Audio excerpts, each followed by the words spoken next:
Si Carlo, 32 anyos, delivery driver sa Quezon City. Gabing iyon, 2:00 na ng madaling araw, pauwi na siya mula sa huling drop-off sa Novaliches. Pagod na pagod, mata na mamaga sa antok, pero kailangan pa ring magmadali.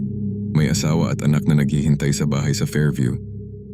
Sa isang liblib na parte ng Commonwealth Avenue Extension, sa may madilim na kurbada malapit sa dating pabrika ng yelo, biglang may tumama sa harap ng van niya. Malakas, parang nahulog ang isang sako ng bigas mula sa langit. Natigil siya saglit. Sa ilaw ng headlight, nakita niya isang babae, mga late 20s, puti ang damit na ngayon ay puno na ng dugo sa ulo at dibdib. Nakahandusay sa kalsada, hindi gumagalaw, walang sasakyan sa paligid, walang ilaw mula sa mga bahay, walang tao. Nanginginig ang kamay niya sa manibela. Pasensya na, hindi ko sinasadya. Bulong niya sa sarili, parang mantra. Tiningnan niya ang rearview mirror, walang sumusunod. Tiningnan ulit ang babae, parang humihinga pa, pero mahina na. Pero ang iniisip niya, Kung may CCTV man dito, wala ring liwanag. Kung may witness, wala ring makikita. takot siya sa kulungan. Takot siya sa pagkawala ng trabaho. Takot siya sa magiging buhay ng pamilya niya kung siya'y mawawala. Pinaandar niya ulit ang makina. Tumakbo ang van palayo, lumalayo sa katawan sa kalsada. Hindi siya lumingon. Hindi niya tiningnan kung sino man siya. Hindi niya tinawagan ang pulis o ang ambulansya. Mula noon, nagbago ang gabi niya. Una, ang malamig na hangin sa loob ng kotse kahit hindi naka-full blast ang aircon. Pangalawa, ang amoy. Mahina, pero paulit-ulit. Dugo at basa na lupa. Pangatlo, sa rearview mirror tuwing gabi, may lumalabas na anino sa likod niya. Babae, nakayuko. Basa ang buhok na tumutulo sa sahig ng van. Sang gabi, pareho na namang daan siya pauwi. Biglang tumunog ang radyo ng walang ginawa. Walang istasyon, puro static. Tapos, isang boses na pamilyar na pamilyar.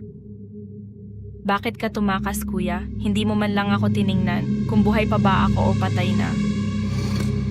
Napatigil siya sa gitna ng kalsada. Walang ibang sasakyan. Lumingon sa likod, walang tao. Pero sa labas ng driver's window, nakatayo na siya. Ang parehong babae, ngayon diretso sa harap ng van. Walang mukha na natira, puro sugat, buto, at dugo na tumutulo pa rin. Nakatingin siya kay Carlo, kahit walang mata. Bumulong ulit ang boses ngayon galing sa loob mismo ng ulo niya. Alam mo ba kung sino ako? Ako si Jenny.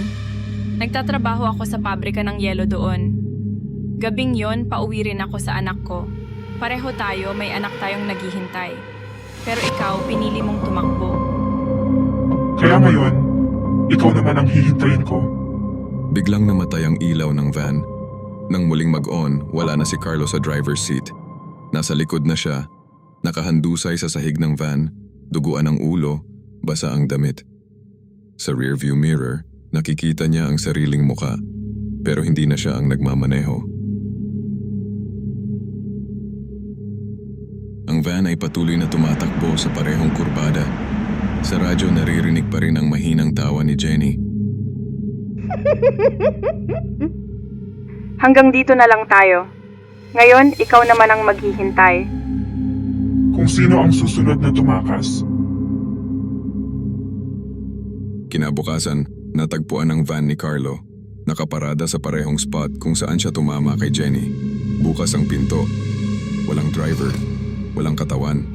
Pero sa loob, sa sahig, may bakas ng dugo. At sa rearview mirror, hanggang ngayon, may nakikita pa ring mga driver na dumadaan doon tuwing gabi.